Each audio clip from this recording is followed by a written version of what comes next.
Imagine marching under an implacable sun, encased in armor that boils the skin, while tens of thousands of enemies encircle you like wolves around wounded prey. They do not seek a direct confrontation, not yet. Their strategy is crueler, more perverse, a symphony of calculated provocations. Swift horsemen emerge from the heat haze, unleash a shower of arrows that rattle against shields like a deadly hail, and vanish before a response can be mounted. They are phantoms of the desert, armed with bows and infinite patience, designed to bleed not the body, but the will. Every dart that strikes, every war cry in a strange tongue, is a needle driven into the psyche, a trial by fire for the discipline of an army on the brink of collapse. This was not a battle in the traditional sense. It was psychological torture orchestrated on a grand scale, a siege in motion. Dust rose with every step, choking the men, clinging to sweat and blood, creating a mask of misery on every face. The heat was an enemy as formidable as Saladin's hosts, an invisible hammer that beat relentlessly upon steel helms. Amidst this earthly hell, one order, a single directive from the king, resonated louder than the whir of arrows and the screams of the wounded. It was a command that defied every primal instinct of the warrior, every fiber of pride, and every desire for vengeance. No matter how unbearable the provocation, no matter how many fall, no one, absolutely no one, is to break formation. The line had to be held. It was a human dike against a tide of chaos, a mobile fortress forged of sheer willpower. Each soldier was a brick in that wall, and cohesion was their only hope of survival. To break ranks would mean the end, a disorganized charge that would be swallowed by the enemy swarm, annihilated in minutes. The king knew this, and his order was not a suggestion but the anchor that kept his army bound to reality, preventing it from drowning in an ocean of fury and despair. The test was not to see who could fight best, but who could endure suffering the longest. Victory would not be forged with the sword, but with the mind. At the head of this serpent of steel was a legend forged in fire and blood, King Richard I of England, whom friend and foe alike called the Lionheart. At Arsuf, however, the lion did not roar with his characteristic impatient fury. In its place reigned a calculating military genius, a strategist who had subjected his own ferocious nature to superhuman control. He commanded a modest force, barely 9,000 or 10,000 souls, a multinational mosaic of English, French, and the sacred military orders, notoriously difficult to govern. Their backbone was 2,000 heavy knights, the elite of Christendom, Templars and Hospitallers, the hammer that Richard kept concealed. Their mission was clear and vital: to march down the coast to capture the port of Jaffa, an indispensable springboard for the final assault on the jewel of the Holy Land, Jerusalem. On the opposing side, observing from the hills, was the man who had united the Islamic world against the invaders, An-Nasir Salah al-Din Yusuf ibn Ayyub, known in the West as Saladin. He was a sultan of proven brilliance, a leader respected even by his enemies, and he felt confident on the board he himself had chosen. His army was a human tide, a formidable force that chronicles estimate at between 25 and 40,000 warriors. The jewel in his crown was his light cavalry, thousands of mounted archers who personified desert warfare, fast, lethal, and elusive. They were masters of the art of hit and run, capable of bleeding a heavy army dry without ever presenting a clear battlefront, a tactic that had granted him countless victories and a reputation for invincibility in the open field. Saladin's confidence, however, harbored a fatal flaw, a blind spot born of his own success.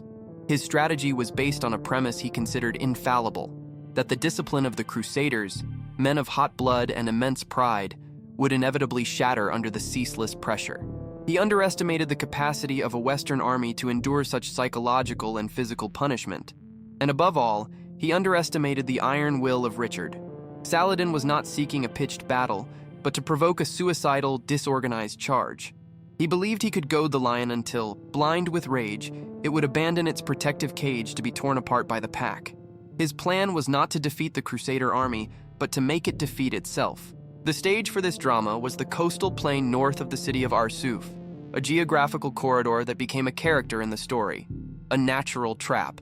On one flank, the immense blue of the Mediterranean Sea, denying any possibility of retreat or maneuver on that side. On the other, a series of hills and the woods of Arsuf, the perfect hiding place from which Saladin's forces could launch their lightning raids and disappear with equal speed. The royal road was a narrow, exposed strip, forcing the Crusaders to march in a long and terribly vulnerable column. The very terrain conspired against them, channeling them into an open-air slaughterhouse under a scorching sun that turned the sand into an oven and the air into fire. Faced with this death trap, Richard the Lionheart conceived not an escape, but a counter-trap of legendary audacity. His response was to forge a living fortress, a moving tortoiseshell designed to be impregnable. The architecture of his column was a tactical masterpiece. On the flank, exposed to the enemy, a wall of infantry with leveled spears, bristling like a steel porcupine. Just behind them, the crossbowmen, whose lethal fire acted as the formation's venom, punishing any who dared to draw too near. And in the heart of this disciplined beast, protected from the rain of projectiles, rode the heavy knights.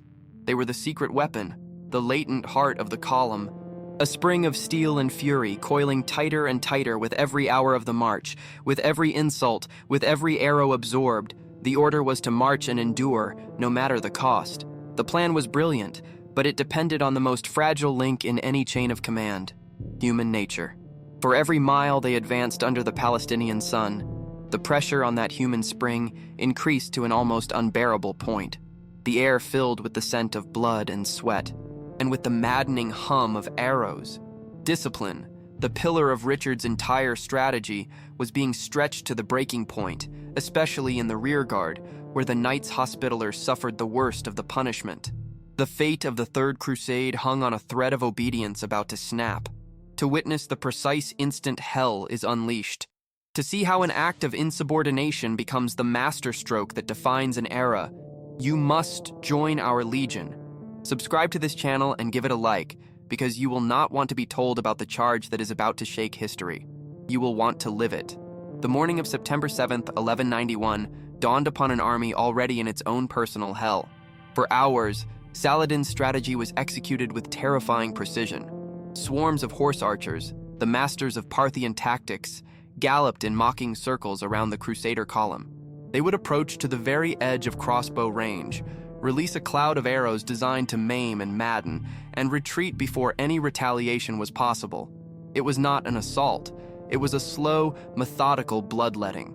With each passing hour, the discipline of Richard's men was stretched like a bowstring, and the constant sound of arrows striking wood and metal was the soundtrack to their agony, an auditory torture that promised imminent death. Alongside the mounted archers, Bedouin and Sudanese infantry launched sporadic, ferocious attacks. Armed with javelins and scimitars, they emerged from the dust to harass the flanks, screaming insults to wound the knights' pride as much as their weapons wounded their flesh. The heat was an invisible yet brutal enemy, cooking the men inside their coats of mail, while thirst became an unbearable torture. The horses, animals vital for victory, fell with alarming frequency, victims of the incessant arrows.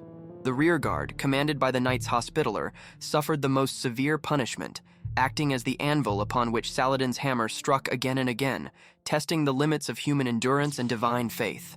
Richard the Lionheart rode along the line, his presence the glue that held this fractured brotherhood of warriors together. His face, a mask of impassive concentration, did not betray the fury that undoubtedly burned within him. He forbade any breach of the formation, any impulsive charge, knowing that was exactly what Saladin awaited. His army was not a drawn sword, but a closed fist, absorbing every blow, containing its devastating power for a single decisive counterattack. The march continued, step by step, under a shower of death, a walking testament to a discipline forged in the steel of one man's will, a king who demanded his men be more than human. Frustrated by the Crusaders' incredible resilience, Saladin began to doubt. The armored serpent crawling along the coast did not break. It simply kept advancing, leaving a trail of broken arrows and horse carcasses in its wake, but offering none of the openings he needed. The Sultan's patience, usually one of his greatest virtues, began to falter. If long-range provocation did not work, then the wound had to be deeper, the pain more acute. He made a decision that would change the course of the battle and of history. He ordered his elite troops to close in, to press the attack and force a more direct engagement. He believed he was closing the trap on Richard, not realizing that he was the one falling into one. Saladin's impatience was his fatal error. By ordering his troops to concentrate for a more intense assault, he sacrificed his greatest advantage, mobility. The swarms of light cavalry, once fluid and dispersed, now massed together near the Crusader column. They became a dense, compact body of men and horses, an irresistibly perfect target. What had been an unreachable phantom transformed into a solid, vulnerable body. From the front of the column, Richard observed this tactical shift with the gaze of a predator. The prey, believing itself the hunter, had strayed too close to the lion's jaws. The spring, compressed throughout the morning, was about to reach its maximum tension. The king's patience was about to bear its bloody fruit. Richard's plan, a masterpiece of control and deception, was about to reach its perfectly orchestrated climax. He had used Saladin's own strategy against him, luring the Muslim army into a position where their numbers were not just an advantage, but a hindrance. The Crusader formation had acted as bait, absorbing brutal punishment to create the perfect opportunity. Every arrow endured, every insult withstood, had served a greater purpose. Saladin's army was now exactly where Richard wanted it, close, dense, and exposed. All that was needed was a signal, an order to unleash the hell contained within the column's heart and turn the plain of Arsuf into a tomb for the myth of the Sultan's invincibility. But history rarely follows one man's script. The breaking point came not from the king's order, but from his men's desperation. In the rearguard, the Knights Hospitaller were being slaughtered. Their horses were dying beneath them, and the line was on the verge of collapse. Garnier de Nablus, the Grand Master, watched his brothers fall without being able to strike back, and his endurance shattered.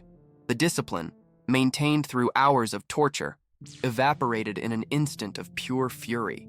Alongside his orders martial, he made a decision that directly defied his king's command. Patience had run out. Vengeance could wait no longer. Honor demanded a response, even if that response was death. Defying the most sacred order of the day, two knights, the Hospitaller Marshal and Garnier de Nablus himself, spurred their mounts and launched an unauthorized charge against the enemy lines that were massacring them. It was an act of pure insubordination, a war cry born of agony and wounded pride. The thin red line of discipline had been broken. For any other commander, this act could have meant disaster, the ruin of a meticulously constructed plan. It could have been the beginning of a chaotic annihilation, the suicidal charge Saladin had been waiting for all day. Richard the Lionheart's perfect plan was unraveling, not by the enemy's strategy, but by the impatience of his own men.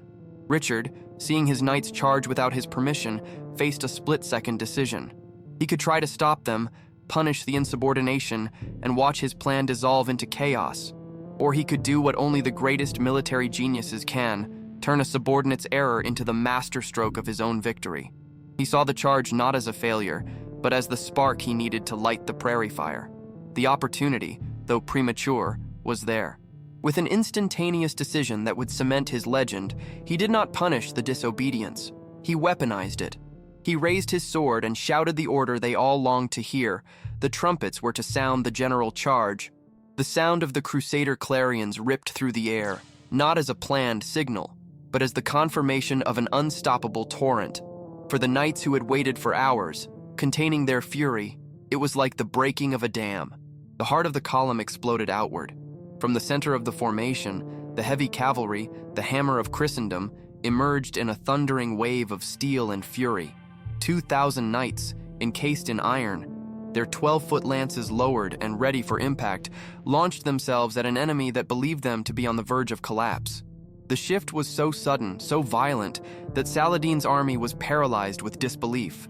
The harassed flock had transformed into a pack of starving lions. The impact was apocalyptic.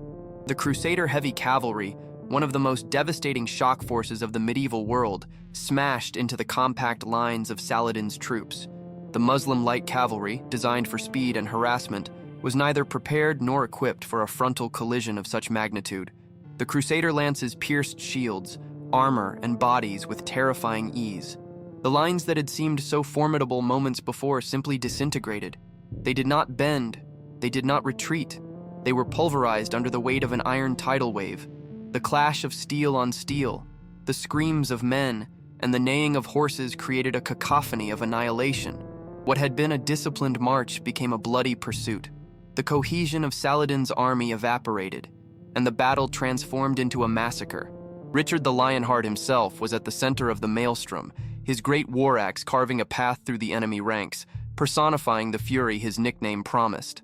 The hunters had become the hunted, fleeing in panic from the storm of steel they themselves had provoked. Richard's genius had lain not only in his original plan, but in his ability to improvise, to ride the wave of chaos and steer it toward a crushing, legendary victory. On the plain of Arsuf, the Lionheart had finally been unleashed. When the dust finally began to settle over the plain of Arsuf, it revealed a scene of disproportionate carnage. The battlefield was strewn with the bodies of thousands of Saladin's warriors, a silent testament to the explosive violence of the Crusader charge. Estimates speak of at least 7,000 men lost to the Ayyubid army, a devastating figure that included many of his emirs and elite troops. The grass, once parched by the sun, was now stained a deep red, and the air, once filled with war cries and the whir of arrows, now carried only the groans of the dying. For Saladin's army, the battle had not just been a defeat, it had been an annihilation, a disaster that shattered entire units and sowed panic among the survivors. In stark contrast, the casualties on the Crusader side were astonishingly light. Chronicles suggest that Richard lost fewer than 700 men throughout the entire day.